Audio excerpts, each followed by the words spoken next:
সূরা ইখলাসের ফজিলত সম্পর্কে মহান রব্বুল আলামিনের হাবিব দু জাহানের বাদশা জনাবে মুহাম্মদুর রাসূলুল্লাহ সাল্লাল্লাহু আলাইহি ওয়াসাল্লাম অসংখ্য হাদিসে পাক বর্ণনা করেছেন।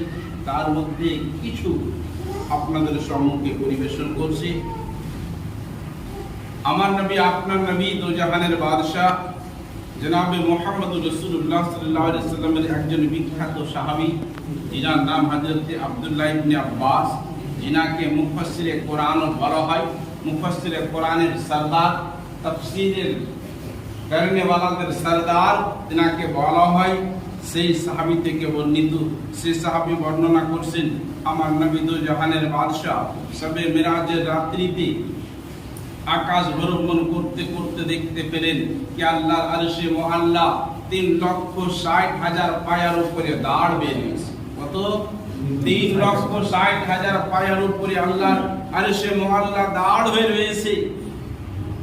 আর প্রত্যেকটা থামের দূরত্ব 3 লক্ষ রাস্তার ব্যবধান।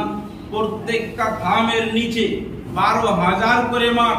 প্রত্যেকটা মাঠ পশ্চিম থেকে নিয়ে পূর্ব পর্যন্ত, পূর্ব থেকে নিয়ে পশ্চিম পর্যন্ত দূরত্ব। আমার নবী ইরশাদ করেন যে প্রত্যেকটা মাঠের নিচে, প্রত্যেকটা পায়ার নিচে, প্রত্যেকটা থামের নিচে 12,000 করে মাঠ। প্রত্যেকটা মাঠে 80,000 করে ফেরেশতা। প্রত্যেক ফেরেশতার মুখে আল্লাহর পবিত্র কোরআনের এই সূরা ইখলাসটা জারি হয়। পড়তেছেন তিনারা সকলে একই সঙ্গে মিলে, যেমন আমরা নবী মুস্তাফার উপরে একই সঙ্গে সালাম অথবা দুরূদ শরীফ পাঠ করে থাকি, সেই মতো সেই 80,000 ফেরেশতাগণ প্রত্যেকটা মাঠে বসে বসে আল্লাহর পবিত্র কোরআনের এই সূরা ইখলাসটা পাঠ করেন।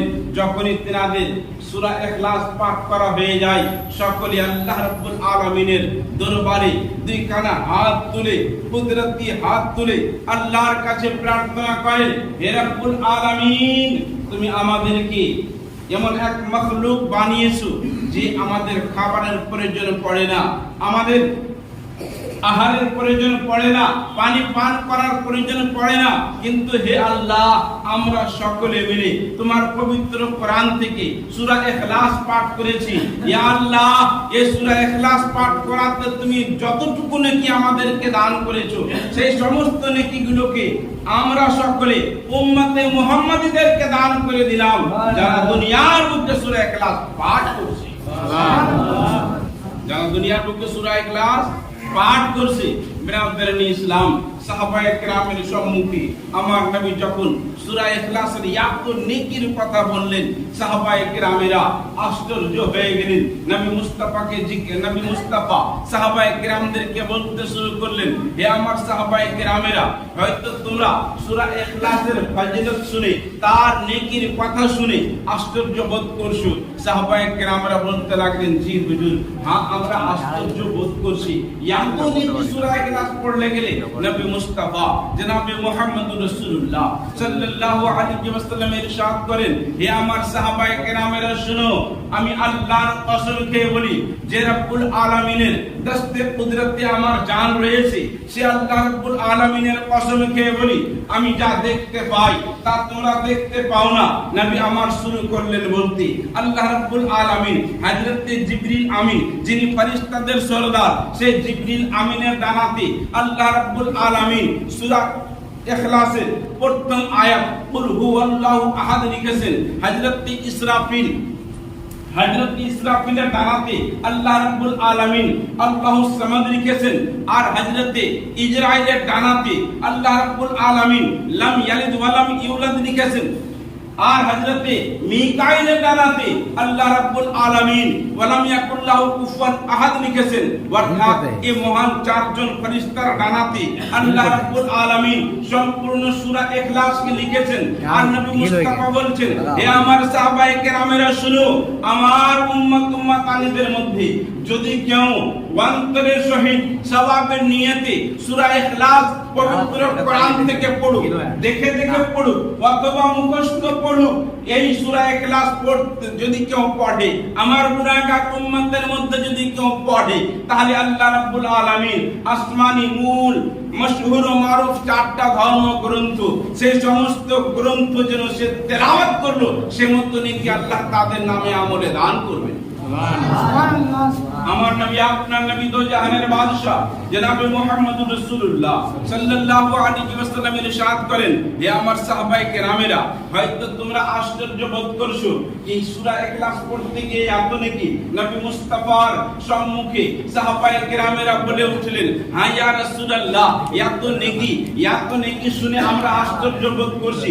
নবী মুস্তাফা জনাবে মুহাম্মদুর রাসূলুল্লাহ সাল্লাল্লাহু আলাইহি ওয়াসাল্লাম বলতে শুরু করলেন, হে আমার সাহাবায়ে কেরামেরা শুনো, আমি আল্লাহর কসম খেয়ে বলি, আমি যা দেখতে পাই তা তোমরা দেখতে পাও না, আমি যা জানি তা তোমরা জানো না। নবী মুস্তাফা বলতে শুরু করলেন, আমার যে ইসলামের প্রথম খলিফা হবে, যার নাম হযরত আবু বকর, তার কপালে কুল হুয়াল্লাহু আহাদ লেখা রয়েছে। যিনি ইসলামের দ্বিতীয় খলিফা হবে, যার নাম হযরত উমর ফারুক, তার কপালে আল্লাহুস সামাদ লেখা রয়েছে। যিনি ইসলামের তৃতীয় খলিফা হবে, যিনার নাম হযরত উসমান জুন নুরাইন, তিনার কপালে লাম ইয়ালিদ ওয়া লাম ইউলাদ লেখা রয়েছে। আর যিনি আমার চতুর্থ খলিফা হবেন, যার নাম হযরত আলী মুর্তজা, তার কপালে ওয়া লাম ইয়াকুল্লাহু কুফুয়ান আহাদ লেখা রয়েছে।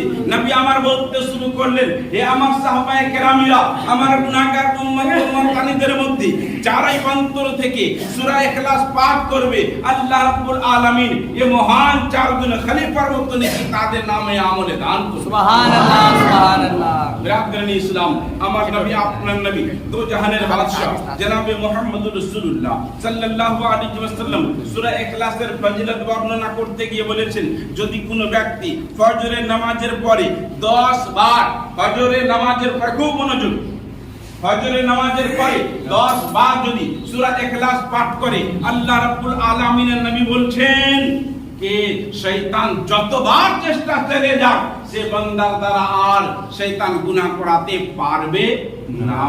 জোরে, শয়তান করাতে পারবে না। তাহলে বুঝতে পারা গেল যে সূরা ইখলাস যদি ফজরের নামাজের পরে পড়া হয়, তাহলে আমাদের দ্বারা গুনাহ আর হবে না ইনশাআল্লাহ।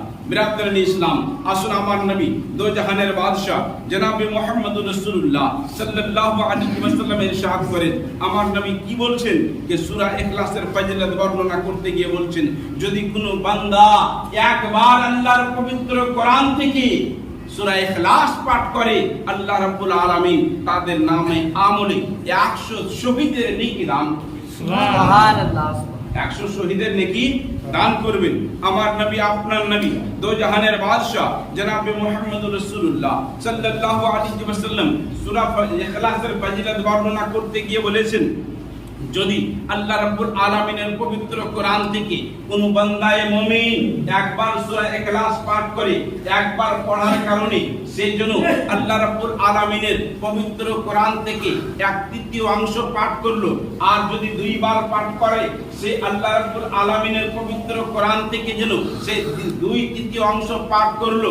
আর যদি কোনো বান্দায়ে মুমিন আল্লাহর পবিত্র কোরআন থেকে সূরা ইখলাস 3 বার পাঠ করে, আল্লাহ রাব্বুল আলামিন নবী বলছেন সেই জন্য সমুদায় সম্পূর্ণ কোরআন তেলাওয়াত করবে, সে মতো নাকি আল্লাহ নামে আমলে দান করবেন। জোরে বলুন সুবহানাল্লাহ, সুবহানাল্লাহ। আমার নবী আপনার নবী দো জাহানের বাদশা জনাবে মুহাম্মদুর রাসূলুল্লাহ সাল্লাল্লাহু আলাইহি ওয়াসাল্লাম ইরশাদ করেন যে যদি দুনিয়ার বুকে কোনো বান্দা বান্দীরা, কোন দুনিয়ার বুকে আমার উম্মতানিরা যদি 10 বার সূরা ইখলাস পাঠ করে, আল্লাহ রাব্বুল আলামিন এই 10 বার সূরা ইখলাস পাঠ করার কারণে তার বাবা মা যদি মারা গিয়ে থাকে, তার বাবা মায়ের কবরে যদি কষ্ট অথবা আযাব হয়ে থাকে, এই সূরা ইখলাস পড়ার কারণে আল্লাহ রাব্বুল আলামিন তাদের বাবা মাকে ক্ষমা করে তাদের স্থানকে জান্নাতের মধ্যে বানিয়ে দেন। সুবহানাল্লাহ, সুবহানাল্লাহ। আমার নবী সূরা ইখলাসের ফজিলত বর্ণনা করতে গিয়ে আরো বলেছেন, যদি কোনো বান্দায়ে মুমিন যদি কোনো আমার গুনাহগার উম্মতানিদের মধ্যে সূরা ইখলাস ফজরের নামাজে পাঠ করে, সূরা ইখলাস পড়ার কারণে আল্লাহ রাব্বুল আলামিন তাকে ক্ষমা করে তার জন্য জান্নাতের মধ্যে ঘর তৈরি করে দেন। তাকেও ক্ষমা করে আল্লাহ তার জন্য জান্নাতের মধ্যে ঘর তৈরি করে থাকেন। তাহলে আমরা বেশি বেশি করে যেন নামাজের সময় হোক অথবা কোন তাসবিহ তাহলিলের সময় হোক অথবা বাড়িতে প্রবেশের সময় হোক, যদি আমি আপনি সূরা ইখলাস বলে থাকি তাহলে আল্লাহ রাব্বুল আলামিন আমাদের রুজিতেও বরকত দিবে এবং নেকির পাহাড় আল্লাহ আমাদেরকে দান করবেন। তার সঙ্গে আমার আত্মীয় স্বজন যদি দুনিয়ার মুখ থেকে বিদায় নিয়ে থাকে, যদি কবরের মধ্যে কোনো রকমের অসুবিধা থাকে, তাহলে আমার এই সূরা ইখলাস পড়ার কারণে, আপনার সূরা ইখলাস পড়ার কারণে আল্লাহ তিনাদেরকে ক্ষমা করে জান্নাতবাসী করে। সুবহানাল্লাহ। নবী মুস্তাফা এর পবিত্র দরবারে কোন একজন সাহাবী আসলেন আর বলতে শুরু করলেন, ইয়া রাসূলুল্লাহ, আমার বাড়িতে অভাব শেষ হচ্ছে না, চতুর্দিক থেকে হয়তো ইনকাম আসে কিন্তু ফুরিয়ে যাচ্ছে। নবী মুস্তাফা সেই সাহাবীকে বলতে শুরু করলেন, যাও, যখন তুমি বাড়িতে প্রবেশ করবে সূরা ইখলাস বলবে আগে। যখন তুমি বাড়িতে প্রবেশ করবে সূরা ইখলাস বলবে। সেই সাহাবী নবী মুস্তাফার আদেশ অনুসারে নিজের বাড়িতে প্রবেশ করার মুহূর্তেই, প্রবেশ করার আগেই সূরা ইখলাস পড়লেন। বাড়ির মধ্যে প্রবেশ করলেন, এক সপ্তাহ এই অভ্যাসটা করলেন। নবী মুস্তাফার দরবারে সে সাহাবী উপস্থিত হলেন। সে সাহাবী নবী মুস্তাফাকে বলতে শুরু করলেন, ইয়া রাসূলুল্লাহ, সূরা ইখলাস এমন একটি অমূল্য রত্ন, এমন একটা সম্পদ যার উপরে আমল করে আমি পয়সাওয়ালা হই। সুবহানাল্লাহ। আল্লাহ আমাকে রোজি রোজগারে এত বরকত দিয়ে গিয়েছেন আর আমার পুরাচ্ছে না। বিরাদরান ইসলাম, আমার নবী আপনার নবী সূরা ইখলাসের ফজিলত বর্ণনা করতে গিয়ে আরো বলেছেন যে ব্যক্তি নিজের মৃত্যুর পূর্বে একবারও যদি সূরা ইখলাস পড়ে নাই, তাহলে তার লাশ অথবা তার ডেড বডি কবরে কোনোদিনই পৌঁছবে না, কোনোদিনই পৌঁছবে না। বিরাদরান ইসলাম, আসুন সুন্দর একখানা ওজিফা বলি, সুন্দর একখানা ওজিফা অথবা দোয়া আমরা বাড়িতে প্রবেশ করি। আমরা বাড়িতে প্রবেশ করি, মাঝে মাঝে বাড়িতে বিভিন্ন রকমের পোকা, সাপ, বিচ্ছু, অথবা রাতে শুয়ে আছি, ভয় ভয় করে একটা চিৎকার ভেসে উঠলো, এই যে ডাকাতি হয়ে গেল, চোর এসে মুখের বাড়ি, হয় না, শুনতে পাই না, ভয় করে একটা জোরে চিৎকারের শব্দ হলো। কি কারণে? চোর আসার কারণে। অথবা গিদড়, শিয়াল বাড়িতে প্রবেশ করেছে। তো আমি আপনি যদি এই দুয়াটা বলে বাড়ির মধ্যে প্রবেশ করি, তাহলে সে দুয়ার কারণে আল্লাহ রাব্বুল আলামিন আমাকে আপনাকে সাপ, বিচ্ছু, যত রকমের কষ্টদায়ক জিনিস আছে, যেমন আছে কুকুরও আছে, হয়তো পাগল হয়ে গেছে, আপনাকে আক্রমণ করছে, হ্যাঁ, শিয়াল, দুশমন, মানুষ, জিন, শয়তান, যত যে আছে আল্লাহর সৃষ্টির মধ্যে যত হিংস্র প্রাণী আছে, সমস্ত প্রাণী থেকে, সমস্ত জীব জন্তু থেকে আপনাকে আল্লাহ নিরাপদে রাখবে। আপনি কি সে দোয়াটা শিখতে চান? শিখবেন আপনারা? একটু জোরে বলুন তো সুবহানাল্লাহ। আমার নবী দো জাহানের বাদশা জনাবে মুহাম্মদুর রাসূলুল্লাহ সাল্লাল্লাহু আলাইহি ওয়াসাল্লাম ইরশাদ করেন, যখন বাড়িতে প্রবেশ করবে, যখন তোমরা বাড়িতে প্রবেশ করবে, প্রবেশ করার পূর্বে এই বাক্যটা পাঠ করবে। বাক্যটা হচ্ছে আউযু বিকালিমাতিল্লাহি তাম্মাতি মিন শাররি মা খালাক। আউযু বিকালিমাতিল্লাহি তাম্মাতি মিন শাররি মা খালাক এই বাক্যটা, এই দোয়াটা যদি আমি আপনি বলেনি, কোন সময়? বাড়িতে প্রবেশ করার সময়, তাহলে ওই রাত, ওই প্রবেশ করার পর থেকে নিয়ে যতক্ষণ পর্যন্ত, যতদিন পর্যন্ত আপনি ওই বাড়িতে থাকবেন, কোন দুশমন, কোন শত্রু, কোন সাপ বিছা, কোন রকমের ষড়যন্ত্র যতই চালা, কেউ আক্রমণ করতে আপনাকে পারবে না। এই কথা কে বলেছেন? আমার নবী বলেছেন। যদি হাদিসটা শুনেন তাহলে ইনশাআল্লাহ শুনিয়ে দিই। আমার নবী দো জাহানের বাদশা ইরশাদ করেন, কি বলছেন? মান নাযালা মানজিলান ক্বাল আউযু বিকালিমাতিল্লাহি তাম্মাতি মিন শাররি মা খালাক লাম ইয়াদুররুহু শাই। এই বাক্যটা যদি বলে, কি বললাম একটু পূর্বে বললাম, আউযু বিকালিমাতিল্লাহি তাম্মাতি মিন শাররি মা খালাক লাম ইয়াদুররুহু শাই, তাকে কোনো জিনিস ক্ষতি করতে পারবে না। আল্লাহর সৃষ্টির মধ্যে কোনো জিনিস তাকে ক্ষতি করতে পারবে না। বিরাদরিন ইসলাম, চলছে আমাদের বর্তমান সময়ে রমজান মাস, কিন্তু আমাদের মধ্যে কিছু শ্রেণীর মানুষ আছে, কিছু লোক আছে, যারা গত জুমাতেও বলেছিলাম, গাধার মতো, কুকুরের মতো রাস্তায় বেলজ্জার মতো আর এমন একটা খাবার বেরিয়েছে যেটাকে ফাড়ার পরে আহা করে, কি জানে জি, তিরঙ্গানা কি বলে ওটা? গুটকা, বিমল। যাই হোক, এই যে রোজার মাসে তুমি রোজা রাখতে পারছো না, তোমার যদি অসুবিধা হয়ে থাকে, শরীয়তে তোমার জন্য ফেসিলিটি রেখেছে, কোনটা বেশি অসুখ হয়ে লেগেছে, অথবা তুমি সফরে, এ দুটোই, আর অন্য ছাড় নাই। মা বোনদের জন্য আলাদা ফেসিলিটি। এটা প্রথম জুমাতে আপনাদের সম্মুখে বয়ান দিয়ে দিয়েছি হাদিস থেকে।